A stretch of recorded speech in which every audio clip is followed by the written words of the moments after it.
प्यारे बच्चों नमस्कार, कैसे हो आप सभी। मैं आशा करता हूं कि आप लोग बहुत ही अच्छे होंगे, स्वस्थ होंगे और आप सभी की पढ़ाई भी बहुत ही अच्छी चल रही होगी। तो बच्चों आज का ये क्लास आपके 5 फरवरी के फिजिक्स के पेपर के लिए बहुत ही ज्यादा इंपॉर्टेंट है, क्योंकि इस क्लास में हम लेके आए हैं आपके लिए क्लास 12th फिजिक्स का 70 मोस्ट इंपॉर्टेंट ऑब्जेक्टिव क्वेश्चन। और साथियों ये सारे प्रश्न आपके बोर्ड एग्जाम के दृष्टिकोण से बहुत ज्यादा इंपॉर्टेंट है। तो आज के क्लास को बिल्कुल ध्यान से देखिएगा और इस क्लास में दिए जाने वाले सारे प्रश्नों को आप लोग अच्छे से याद भी करते चलिएगा। ओके जी, देखिए पहला नंबर सवाल आपके सामने है, आपके फोन के स्क्रीन पर है। बच्चों सभी बच्चे क्लास को बिल्कुल ध्यान से देखिएगा, क्योंकि इस प्रकार के प्रश्नों के आने के चांस बहुत ज्यादा होते। देखिए पहला नंबर सवाल है, किस रंग का तरंग दैर्ध्य सबसे कम होता है। बच्चों दोनों प्रश्न आया हुआ है कि किस रंग का तरंग दैर्ध्य कम होता है और किस रंग का तरंग दैर्ध्य अधिक होता है। अगर बच्चों कम वाला पूछे तो बैगनी लगाना है, और अगर पूछे किसका तरंग दैर्ध्य अधिक होता है तो याद रहे बच्चा पार्टी वो लाल लगाना है। अधिक वाला में लाल लगाना है। लेकिन एक चीज और भी पूछ सकता है, किसका विचलन कम होता है और किसका विचलन अधिक होता है। तो बच्चों जिसका तरंग दैर्ध्य अधिक होता है उसका विचलन क्या होता है। बच्चों विचलन क्या होता है याद रहे। बच्चा पार्टी अगर याद रहे आएगा तो लगा क्या होगे, इसका विचलन क्या होगा, कम होगा, और जिसका तरंग दैर्ध्य कम होगा उसका विचलन अधिक होगा। याद रखोगे बच्चों, इतना को तो याद रखना पड़ेगा, क्योंकि रिलेटेड प्रश्न आ गया तो बच्चों ऐसा मत कहना कि सर नहीं पढ़ाए थे। चलो आगे बढ़ते हैं। दूसरा नंबर सवाल देखिए पूछा जा रहा है, दृश्य स्पेक्ट्रम के रंगों में किसका अधिक तरंग दैर्ध्य होता है। बच्चों यहाँ पे देखो ना, अधिक तरंग दैर्ध्य पूछा तो क्या लगाओगे, लाल रंग का सबसे अधिक तरंग दैर्ध्य होता है। 2 नंबर सवाल का जवाब ए वाला ऑप्शन हमारा बिल्कुल सही हो जाएगा, ध्यान रहे बच्चों। ओके चलो आगे बढ़ते हैं। तीसरा नंबर सवाल का जवाब बताओ। तीसरा नंबर सवाल है, एक गोलीय दर्पण को पानी में डुबा दिया जाता है, इसकी फोकस दूरी क्या होगी। बच्चों एक गोलीय दर्पण है जिसे पानी में डुबाया जाता है, बच्चों इसकी फोकस दूरी क्या होती है, अपरिवर्तित रहती है, जिसे हम लोग समान रहती है कह सकते हैं। ऑप्शन नंबर सी हमारा बिल्कुल करेक्ट आंसर हो जाएगा। 3 नंबर सवाल का जवाब क्या लगाओगे बच्चों, ऑप्शन सी लगाना है। और बच्चों जितने भी बच्चे अभी तक क्लास को लाइक नहीं करे हो, सारे बच्चे क्लास को लाइक कर दीजिएगा। नए नए जुड़ रहे हो तो सब्सक्राइब भी कर लीजिएगा बच्चों। ओके चलो अगला नंबर सवाल का जवाब जल्दी से बताओ। 4th नंबर सवाल, ये रहा प्रश्न आपके सामने, पिछले वर्ष भी आया हुआ है बच्चा पार्टी। फिजिक्स और केमिस्ट्री और हिंदी में भाई डर नहीं लगना है, क्योंकि वो हम पढ़ाते हैं ना भाई। बायो हम नहीं पढ़ाते थे, लेकिन फिजिक्स केमिस्ट्री और हिंदी हम पढ़ाते हैं, इसकी 100% की गारंटी हमारी है बच्चों। ओके चलो आगे बढ़ते हैं। अगला ये बता दो पहले 4th नंबर सवाल का जवाब, पार्थिव दूरदर्शी द्वारा बना हुआ प्रतिबिंब कैसा होता है। पार्थिव दूरदर्शी के द्वारा बच्चों बना हुआ जो प्रतिबिंब होता है वो कैसा होता है। 4th नंबर सवाल का जवाब जल्दी से बताओ कैसा होता है। काल्पनिक एवं वस्तु की अपेक्षा सीधा होता है। राइट आंसर हमारा ऑप्शन बी हो जाएगा। 4 नंबर सवाल का जवाब बी करेक्ट हो जाएगा। चलो आगे बढ़ते हैं। 5वां नंबर सवाल का जवाब लगा दो। ये रहा प्रश्न, छोटा सा न्यूमेरिकल टाइप क्वेश्चन है। बताओ 40 सेंटीमीटर फोकस दूरी का एक उत्तल लेंस एवं 20 सेंटीमीटर फोकस दूरी का एक अवतल लेंस है, संपर्क में है, इनके संयोजन की क्षमता डायोप्टर में क्या होगी। और बच्चों एक मेन बात मैं बता देना चाहूंगा, जितने बच्चे व्हाट्सएप ग्रुप में वो मैंने 5-6 पेज का ऐसे फॉर्मूला भेजा था फिजिक्स का, उसे जरूर देख के जाना भाई। अगर फॉर्मूला बेस पे ऑब्जेक्टिव आया तो वहीं से आपका बन जाएगा। वहां पे हमने चैप्टर वाइज ऐसे सेंड करा है आपको, उसको जरूर देखिएगा आप लोग, और इसको तो देखना ही है। अब बताओ 5 नंबर सवाल का जवाब क्या लगाओगे।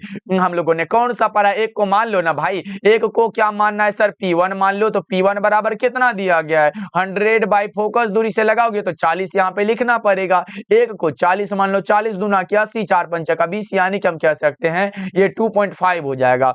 अब देखो P2 बराबर कितना है बच्चों, देखो 100/20 होगा। इसको करो तो 5, यानी कि बच्चों ये डायोप्टर में दोनों हो जाएगा, क्योंकि पावर है ना बच्चों। अब याद करो P बराबर क्या होता है फॉर्मूला, P बराबर क्या होता है बच्चों, P1 प्लस में P2। अब देखो P1 कितना है, 2.5 है। कोई बच्चा पार्टी यहाँ पे देखो उत्तल लेंस है और अवतल लेंस है, लेकिन एक चीज और याद रखना है भाई, क्योंकि उत्तल लेंस की क्षमता धनात्मक होती है और अवतल लेंस की तो ऋणात्मक होती है ना सर। यानी कि 20 सेंटीमीटर वाला में माइनस लगाना पड़ेगा। लगाना पड़ेगा कि नहीं भाई, लगाना पड़ेगा सर, क्योंकि यहाँ अवतल लेंस की क्षमता ऋणात्मक में होती है, उत्तल लेंस की क्षमता धनात्मक होती है। तो उत्तल लेंस वाला प्लस में है और अवतल लेंस वाला माइनस में होगा, यहाँ पे माइनस का 5 लिखना पड़ेगा। अब देखो P1 2.5 है और माइनस का कितना होगा बच्चों, यहाँ पे देखो ना, प्लस पहले बीच में करना पड़ेगा और ये माइनस में कितना 5 है, तो माइनस में यहाँ 5 लिख दो। अब इसमें से घटा दो 2.5 माइनस 5, अब यहाँ से करो माइनस का 2.5, आंसर कहीं पे दिख रहा है बच्चों, आंसर माइनस 2.5, बी वाला ऑप्शन हमारा करेक्ट लग रहा है बच्चों। याद रहे, इंपॉर्टेंट क्वेश्चन है, हर एक बार पूछा गया सवाल है और इस प्रकार का प्रश्न तो हर एक बार आता ही है। देखो प्रकाश वर्ष का मान बराबर क्या होता है बच्चों, जितने हम अलग से बताएंगे एकदम दिमाग में रखना। प्रकाश वर्ष किसका मात्रक होता है सर, दूरी का होता है। प्रकाश की चाल बच्चों सेकंड में पूछे 3 गुना 10⁻8 मीटर पर सेकंड होता है। प्रकाश वर्ष का मान पूछे बच्चों 9.46 गुना 10⁻15 और ये भी मीटर में होता है। पर पूछे प्रकाश वर्ष किसे कहते हैं, तो एक वर्ष में प्रकाश के द्वारा निर्वात में तय की गई दूरी को प्रकाश वर्ष कहते हैं। कौन सा, ऑप्शन ए हमारा करेक्ट हो जाएगा। समझ में आ रहा है बच्चों। चलो 7 नंबर सवाल का जवाब बताओ। किसी भी प्रिज्म की वर्ण विक्षेपण क्षमता निर्भर करती है, किस पर निर्भर करती है भाई मेरे, लगा दो चैट सेक्शन में आंसर। क्या होगा 7 नंबर सवाल का जवाब, जल्दी से बताओ।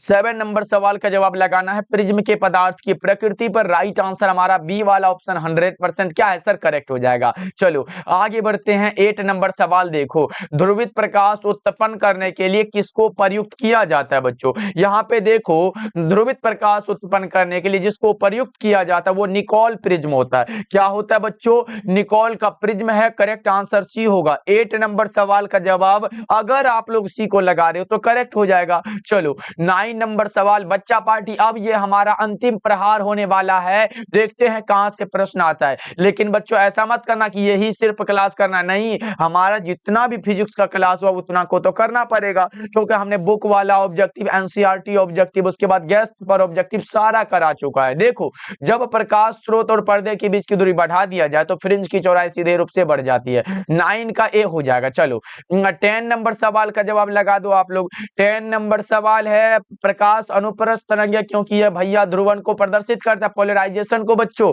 राइट आंसर बी होगा। 10 नंबर सवाल का जवाब बी बिल्कुल करेक्ट हो जाएगा बच्चों। ओके चलो आगे बढ़ते हैं। 11 नंबर सवाल देखो, पूर्ण आंतरिक परावर्तन की स्थिति में परावर्तन गुणांक का मान कितना होता है। पूर्ण आंतरिक परावर्तन की स्थिति में बच्चों परावर्तन गुणांक का मान 1 होता है। पूर्ण आंतरिक परावर्तन की स्थिति में परावर्तन गुणांक का मान बच्चों 1 होता है। 11 नंबर सवाल का जवाब बी करेक्ट हो जाएगा। चलो आगे बढ़ते हैं। 12 नंबर सवाल देखो, मृग मरीचिका का कारण क्या है, भैया जी बताओ ना, मृग मरीचिका का कारण क्या हो सकता है। टोटल इंटरनल रिफ्लेक्शन हम लोगों ने पढ़ा है ना सर, वो कौन सा पढ़े बच्चों के बार, वो सब पढ़े हो ना कि हीरा वाला भी इसी में पढ़ते हैं। उसके बाद मृग मरीचिका जो कि सड़क पे ऐसे पानी ना हो, दूर से देखो तो लगेगा वहां सड़क पे पानी, ऐसा वाला उसे ही मृग मरीचिका कहते हैं ना बच्चों। राइट आंसर हमारा ऑप्शन। और प्रकाशीय तंतु जिसे ऑप्टिकल फाइबर कहते हैं वो भी इसी में पढ़ते हो ना, ऑप्टिकल फाइबर, ये टोटल इंटरनल रिफ्लेक्शन में बच्चों आपको याद होगा ना। समतल दर्पण की वक्रता त्रिज्या क्या होती है, समतल दर्पण की वक्रता त्रिज्या और फोकस दूरी दोनों अनंत होती है। 13 का ए हमारा करेक्ट हो जाएगा। चलो 14 नंबर सवाल का जवाब बताओ, तालाब की तली कुछ ऊपर उठी हुई प्रतीत होती है, इसका कारण क्या है बच्चों। जब उसमें पानी भरा हो तो ऐसा लगेगा कि ये भाई नजदीक है, लेकिन घुसो तो भाई बड़ा अंदर रहता है। अब बताओ कौन सा होगा।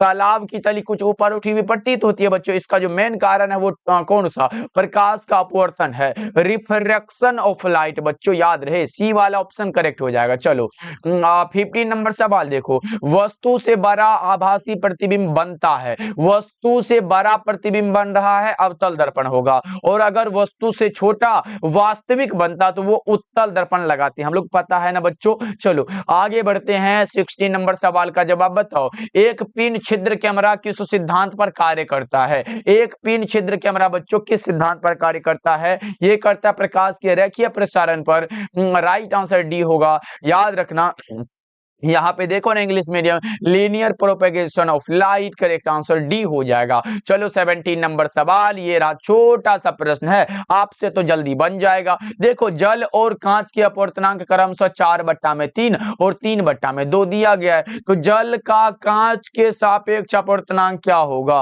ओके बच्चा पार्टी निकाल लो ना। देखो हमारा म्यू डब्ल्यू की अगर बात करें बच्चों, जल में पूछे तो यहाँ पे देखो ना 4/3 दिया गया ना सर, और अगर हम म्यू जी की बात करें, ग्लास की बात करें बच्चों, तो 3 बाय का आंसर 2 दिया गया है। अब देखो फॉर्मूला क्या कहता है, सिर यहाँ पे देखो ना क्या कहेगा, यहाँ से ऐसे कर दो, म्यू यहाँ पे लिखो बच्चों, इधर जी लिख दो, इधर डब्ल्यू लिख दो। अब हमारा फॉर्मूला क्या होगा, यहाँ पे देखो म्यू डब्ल्यू बाय क्या होगा, म्यू जी होगा, यही वाला बात होगा ना। तो देखो म्यू डब्ल्यू कितना दिया गया है, म्यू डब्ल्यू 4/3 है और म्यू जी कितना है, 3/2 है। इसको ऊपर कर लेते हैं ना बच्चों, 4/3 गुना 2 बटा में क्या होगा, 3 होगा, 4 दूना 4, 3 तिया 9 बराबर 8/9। कहीं पे आंसर दिख रहा है 8/9, राइट आंसर डी हो जाएगा। क्या होगा बच्चों, ऑप्शन डी बिल्कुल करेक्ट हो जाएगा। समझ तो आ रहा है ना बच्चा पार्टी। चलो आगे बढ़ते, 18 नंबर सवाल है, किस कारण से वायु का बुलबुला पानी के अंदर चमकता हुआ नजर आता है।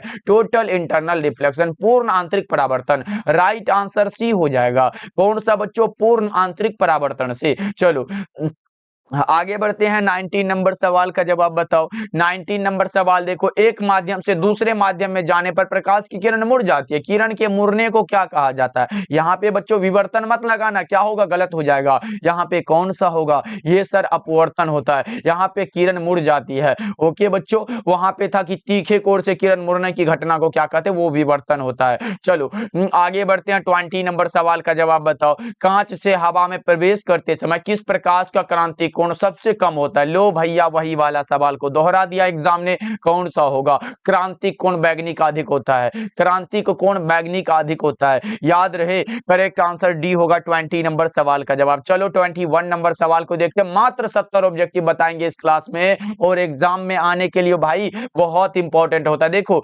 निम्नलिखित में किसका अपवर्तनांक सबसे अधिक होगा, अपवर्तनांक वाला बात है ना बच्चों, कौन सा, कांच का है क्या, नहीं सर, पानी का नहीं है, लोहा का भी नहीं है, हीरा का है। अच्छा बच्चों किसी बच्चे को पता है क्या कि हीरा का अपवर्तनांक कितना होता है, सर पता है ना 2.42 होता है बच्चों, ये हीरा का अपवर्तनांक है, लेकिन अलग से कुछ बता दे, ये हमारा 24.41 जो होता है बच्चों, ये क्रांतिक कोण होता है, किसका, हीरा का। याद रखना बच्चों, ये भी अगर आ गया एग्जाम में तो छोड़ के नहीं ना होगे। चलो आगे बढ़ते हैं, 22 नंबर सवाल देखो, हीरा का अपवर्तनांक कितना होता है, जस्ट बताया जस्ट हमने, कौन सा बच्चों, 2.42। क्या होता है, 2.42, करेक्ट आंसर सी हो जाएगा।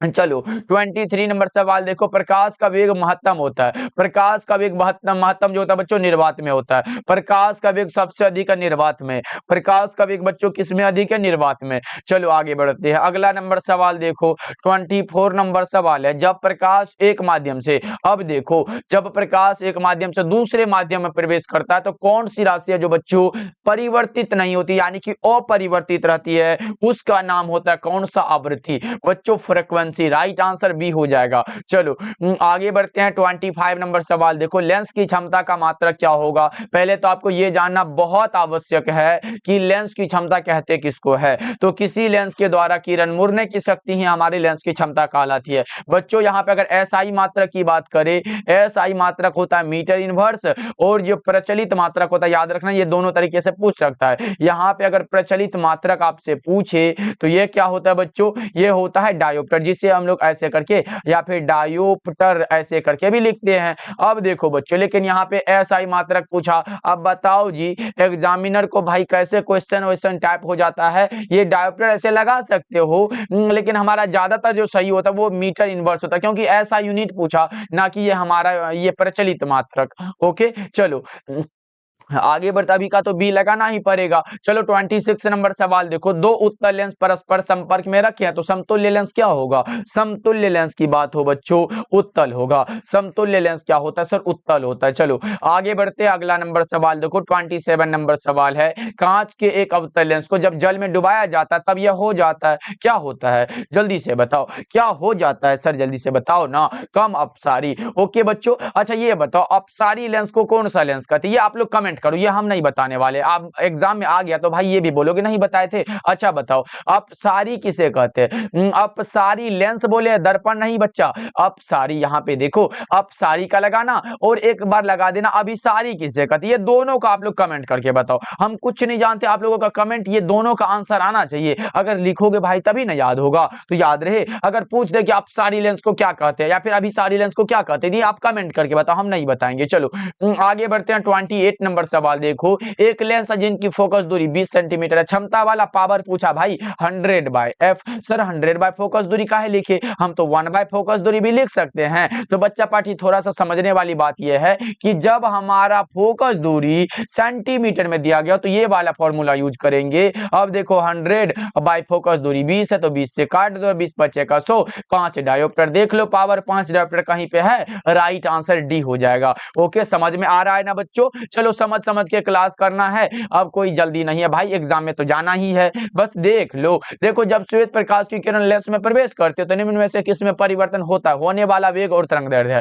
होने वाला कौन सा? वेग और तरंग दैर्ध्य है। जस्ट हमने बताया, करेक्ट आंसर ए हो जाएगा। चलो आगे बढ़ते हैं, 30 नंबर सवाल का जवाब लगा दो क्या होगा। ये रहा, दो लेंस है जिनकी क्षमता -15 डायोप्टर तथा प्लस में 5 डायोप्टर है, को संयुक्त करने पर समायोजन की फोकस दूरी क्या होगी? बस सिंपल सा है, क्या है सर? P बराबर फॉर्मूला पढ़े हैं, P बराबर P1 प्लस कौन सा? P2 होता है। यहाँ पे देखो P1 कितना है सर? P1 देखो, P1 कितना है बच्चों? P1 ये है, P2 ये है, यहां से करो ना, -15 और प्लस में क्या होगा? 5 होगा। अब -10 डायोप्टर कहीं पे, ये हमारा फोकस दूरी पूछा, चलो इसको डायोप्टर में लिख लो। अब फॉर्मूला एक यूज करेंगे, यहाँ पे अगर सेंटीमीटर में है तो P बराबर कौन सा? 100 बाय फोकस दूरी वाला यूज करो। अब देखो ना बच्चों, F निकालना है तो F बराबर क्या होगा? 100 और ये P को नीचे ले आओ, P देखो 100 बाई P कितना है भाई? -10 है, माइनस को ऊपर भेज दो, 10 धन के 100, यानी कि माइनस का 10 सेंटीमीटर कहाँ दिया गया? माइनस का 10 सेंटीमीटर, राइट आंसर बी हो जाएगा। क्या होगा बच्चा? ऑप्शन बी करेक्ट हो जाएगा, ध्यान में रहे, इंपॉर्टेंट है। चलो 31 नंबर सवाल है, किसी वस्तु का मनुष्य की आंख की रेटिना पर बना हुआ प्रतिबिंब कैसा होता है? वास्तविक एवं उल्टा। सर सीधा कैसे दिखाई देता है? ये सिलियरी मांसपेशी का ये कमाल होता है। देखो ये रहा प्रश्न आपके सामने, निकट दृष्टि दोष के निवारण के लिए हमने बच्चों सब कुछ बता चुका है। निकट दृष्टि दोष पूछे अवतल लेंस लगाना, दूर दृष्टि दोष पूछे उत्तल लेंस लगाना, जरा दृष्टि दोष पूछे बायोफोकल लेंस लगाना, और अबिंदुकता पूछे बेलनाकार लेंस लगाना। बच्चों 4 हमने कई बार बता चुका है, निकट वाला भैया है ना, अवतल लेंस लगा लो, करेक्ट हो जाएगा। चलो 33 नंबर सवाल का जवाब बताओ, सरल सूक्ष्मदर्शी की आवर्धन क्षमता क्या है? m बराबर 1 + 1 + d/f, 1 + d/f। बच्चों यही वाला फॉर्मूला पढ़ते आ रहे हो, 1 + d/f, करेक्ट आंसर सी होगा 33 का। चलो 34 नंबर सवाल है, यौगिक सूक्ष्मदर्शी की नली की लंबाई बढ़ाई जाती है तब उसकी आवर्धन क्षमता क्या होगी? बढ़ जाती है, बिल्कुल 34 का ए हो जाएगा। 34 का क्या बच्चों? ऑप्शन ए हो जाएगा, करेक्ट है। चलो आगे बढ़ते हैं बच्चों, वहां ऊपर में एक चीज बताना भूल गए, इसके रिलेटेड एक प्रश्न और भी आ सकता है, ये वाला। हाँ ये वाला देखो बच्चों, अगर आपसे ये पूछे, ये तो हमारा सरल सूक्ष्मदर्शी है, कौन सा बच्चों? सिंपल माइक्रोस्कोप है, तो ये वाला 1 + d/f लगाए। लेकिन बच्चों ये आ सकता है, इसीलिए हम यहाँ पे लिख देते हैं। यहाँ पे बच्चों 1 मिनट, यहाँ पे याद रहे, अगर हमसे पूछे संयुक्त सूक्ष्मदर्शी, क्या पूछेगा बच्चों? संयुक्त सूक्ष्मदर्शी, उसके लिए क्या होता है? m बराबर l बटा में क्या होता है? l बटा में क्या होता है? f भी लिख सकते या फिर एफ हो, ऐसे करके होता है तो वो ना लिखो, एफ होगा। उसके बाद ये कौन होता है? ऐसे 1 + d/1 + d/f होता है, ये याद रखना, ये फॉर्मूला है बच्चों। ये किसके लिए है? ये हमारा हो जाता है संयुक्त सूक्ष्मदर्शी के लिए, और ये होता है सरल सूक्ष्मदर्शी के लिए। ओके चलो ये एल है बच्चा। चलो आगे बढ़ते, अगला नंबर सवाल का जवाब ये हमने बता चुका है बच्चों, ये बढ़ती है 34 का ए लगा लो। चलो खगोलीय दूरदर्शी में अंतिम प्रतिबिंब कैसा होता है? बच्चों खगोलीय दूरदर्शी में आभासी और उल्टा होता है, खगोलीय दूरदर्शी में आभासी और उल्टा होता है। खगोलीय दूरदर्शी के लिए अगर आवर्धन क्षमता पूछे तो m बराबर क्या होता है? -FO बटा में कौन सा? f ही, यही वाला होता है ना बच्चों, ये भी याद रख लो। अगर पूछे खगोलीय दूरदर्शी की आवर्धन क्षमता क्या होती है तो ये आप लगा के आओगे, करेक्ट हो जाएगा। ओके चलो आगे बढ़ते हैं, 36 नंबर सवाल देखो, एक दीर्घ दृष्टि दोष वाले व्यक्ति को आवश्यक होती है बच्चों किसकी? दीर्घ दृष्टि दोष है उत्तल लेंस की। दीर्घ दृष्टि दोष यानी कि बच्चों दूर दृष्टि दोष, जिसे हम लोग हाइपरमाइट्रोपिया भी कहते हैं,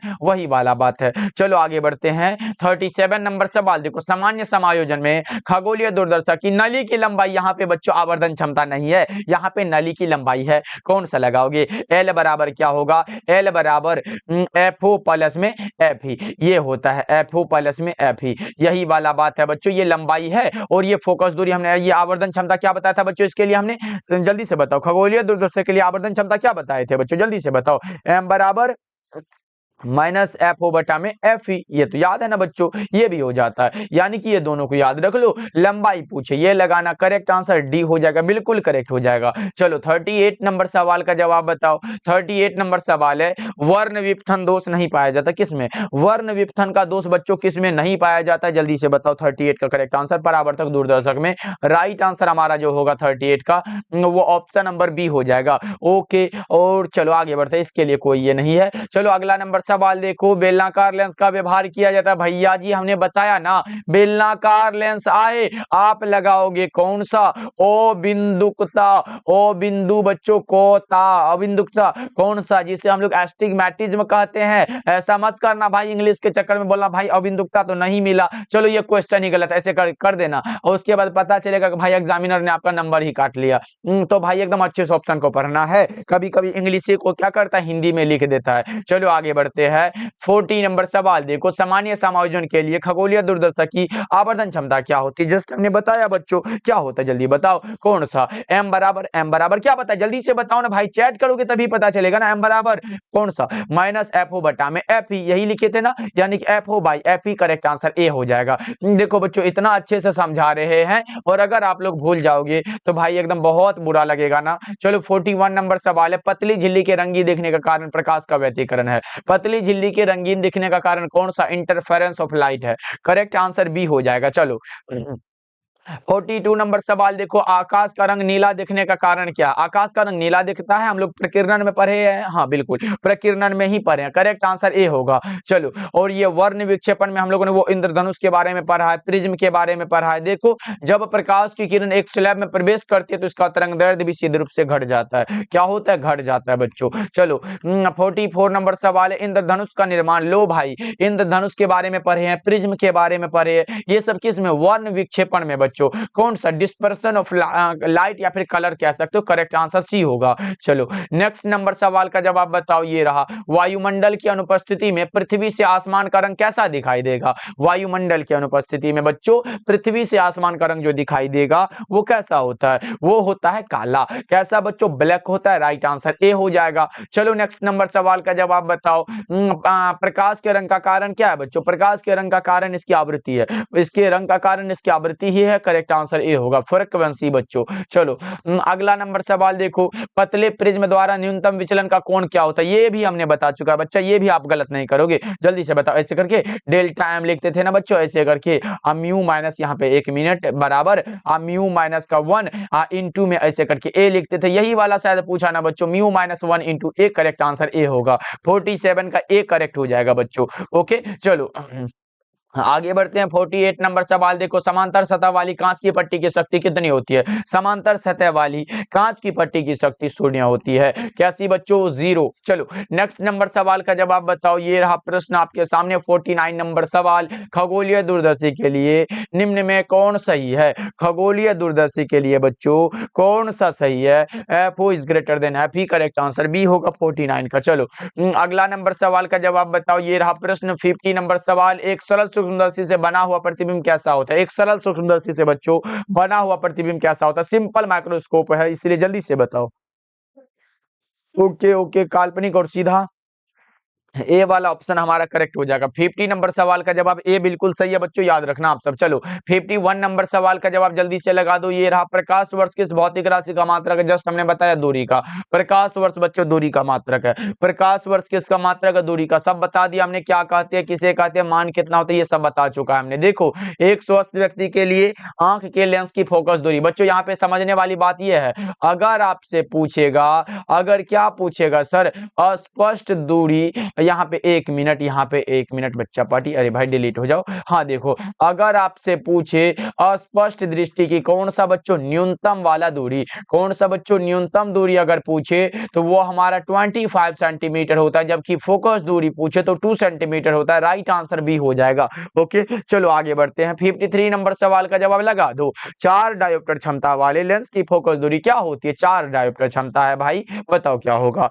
4 डायोप्टर क्षमता वाले, जल्दी से बताओ क्या होगा। ये होता 0.250 जीरो पॉइंट कौन सा होता है 25 मीटर में होगा। चलो आगे बढ़ता है, ऐसे बता दे क्या बच्चों निकाल के। हाँ, P बराबर क्या होता है 100, यहाँ पे देखो मीटर में है तो 1/4 दूरी करो, यहाँ से करो ना 1/f है तो यहाँ पे देखो हमारा चार्ट f बराबर क्या होगा, f बराबर 1/p होगा। 1/p के जगह 4 है तो 4 करो 0.25 होगा ना भाई, जो कि मीटर में होगा। राइट आंसर ए होगा। चलो हाँ, आगे बढ़ते हैं 54 नंबर सवाल देखो। पारदर्शी माध्यम हीरा के लिए लो बच्चा पार्टी 24.41 डिग्री लगाओ, ये भी हमने बता चुका है। अच्छा बच्चों, ये जो हमने बता चुका है, हीरा का अपवर्तनांक कितना होता है 2.42 होता है, और सभी पदार्थों के अपवर्तनांक से हीरा का अपवर्तनांक अधिक होता है, ये भी याद रखोगे। ओके, चलो आगे बढ़ते हैं। अगला नंबर सवाल देखो 55 नंबर सवाल है। कांच के लिए कितना होता है 41 डिग्री होता है, और 42 डिग्री लिखा तो लगभग में होगा।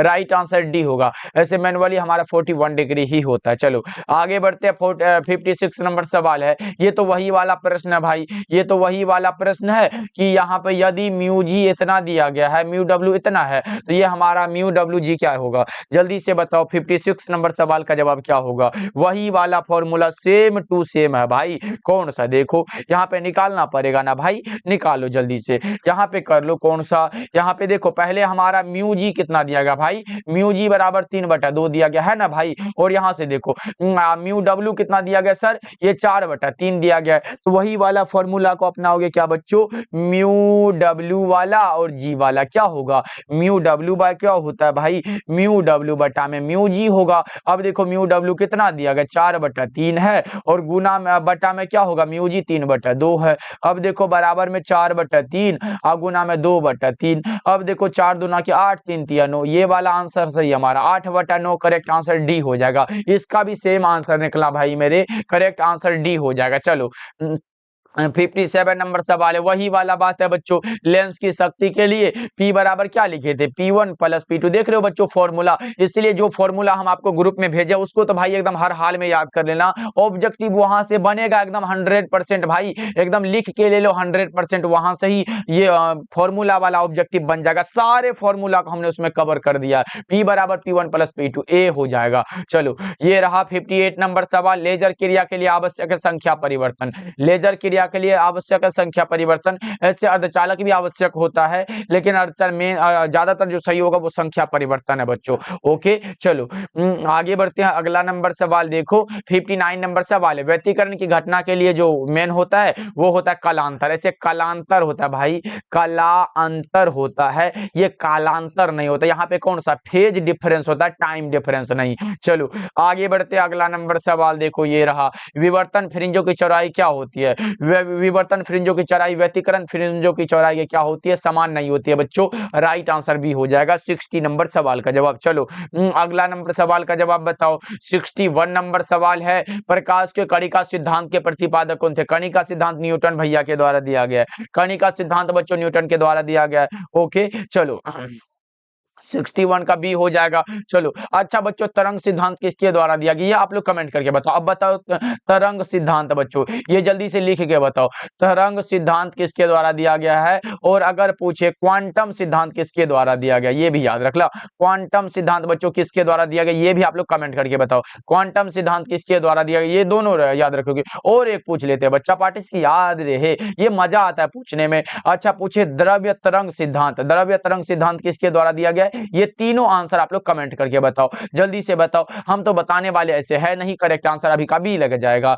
ओके चलो ये कणिका सिद्धांत था इसलिए हमने न्यूटन लगा दिया। अब इसका ये तीनों का आंसर आप लोग कमेंट में क्या करोगे बच्चा पार्टी, जल्दी से लिख दोगे। चलो 62 नंबर सवाल देखो ये रहा। प्रकाश के तरंग गति सिद्धांत के अनुसार प्रकाश के वर्ण का निर्णायक कौन होता है। प्रकाश के वर्ण का निर्णायक भैया इसकी फ्रीक्वेंसी है। ओके चलो आपको पता होगा बच्चों कि 1678 ईस्वी में हाइगेंस ने बताया था कि प्रकाश के अलग अलग रंगों का अलग अलग ये कारण हो सकता है। और बताओ हम लोगों ने पढ़ा ना लैम्डा बराबर सी बाई ऐसे म्यू होता है। चलो आगे बढ़ते हैं। अगला नंबर सवाल देखो। द्वितीयक तरंगिकाओं की अवधारणा ये भी दिया गया था हाइगेंस के द्वारा। किसके द्वारा बच्चों, हाइगेंस के द्वारा। 63 का सी हो जाएगा। चलो आगे बढ़ते हैं। अगला नंबर सवाल देखो। अगला नंबर सवाल 64 नंबर सवाल है। किसी बिंदुवत स्रोत से परिमित दूरी पर तरंगाग्र कैसा होता है, गोलाकार होता है। बिल्कुल गोलाकार होता है। चलो 65 नंबर सवाल का जवाब बताओ। 65 नंबर सवाल है। एक पतली पतले फिल्म के रंग का कारण क्या है? एक पतले फिल्म के रंग का कारण व्यतिकरण है। सही हो जाएगा बच्चों। चलो 66 नंबर सवाल है, दो कला संबद्ध स्रोत के प्रकाश के व्यतिकरण में फ्रिंज की चौड़ाई क्या होती है? दो कला संबद्ध स्रोतों के कारण प्रकाश के व्यतिकरण में फ्रिंज की चौड़ाई जो होगी बच्चों वो क्या होती है, ये बताओ। ये होती है, हम लोगों ने पढ़ा है, क्या पढ़े सर, बीटा ऐसे करके समानुपाती लेमडा के। अगर इसको हम ये करते हैं तो बीटा बराबर क्या होता है बच्चों, ये हमारा लेमडा डी बटा में ये वाला डी होता है बच्चों। ये फॉर्मूला भी याद रख लो। और देखो यहाँ पे किसके समानुपाती है, ये वाला बात बताओ, जल्दी से बताओ बच्चों, किसके समानुपाती है, जल्दी जल्दी से। यानी कि बीटा से बीटा की ये हमारा समानुपाती होता है। कौन सा होगा, तरंग दैर्ध्य के अनुक्रमानुपाती या फिर समानुपाती? तरंग दैर्ध्य के व्युत्क्रमानुपाती कौन सा होगा, तरंग दैर्ध्य के वर्ग के समानुपाती या फिर हमारा तरंग दैर्ध्य के वर्ग के व्युत्क्रमानुपाती? तरंग दैर्ध्य के अनुक्रमानुपाती या फिर समानुपाती बच्चों, ए वाला ऑप्शन हमारा करेक्ट हो जाएगा। चलो आगे बढ़ते हैं। 67 नंबर सवाल है, प्रकाशिक पथ बराबर क्या होता है? अपवर्तनांक गुना में पथ लंबाई। अपवर्तनांक गुना में पथ लंबाई, ए वाला ऑप्शन हमारा करेक्ट हो जाएगा। चलो 68 नंबर सवाल है, ब्रूस्टर का नियम क्या है? वही वाला बात ना, किसी माध्यम की सतह पर आपतित किरण के ध्रुवण कोण का टेंजेंट और माध्यम के अपवर्तनांक के बराबर होता है। यानी कि म्यू बराबर कौन सा, 10 आई और पी, यही वाला बात है। राइट आंसर क्या होगा, म्यू बराबर 10 I P. Right answer C होगा 68 का। चलो 69 नंबर सवाल है, निम्नलिखित में किस भौतिक राशि का पुनर्वितरण प्रकाश का व्यतिकरण होता है? कौन सा होगा, आवृत्ति या फिर तरंग दैर्ध्य? ये दोनों में से जल्दी से लगाओ बच्चों। 69 नंबर सवाल आपके सामने है, क्या लगाओगे इसका, जल्दी से बताओ। नहीं, तीव्रता लगाना है, इंटेंसिटी हो जाएगा। चलो आगे बढ़ते हैं, अगला नंबर सवाल देखो, 70 नंबर सवाल है, जीवाश्म की आयु पता की जाती है कार्बन डेटिंग से।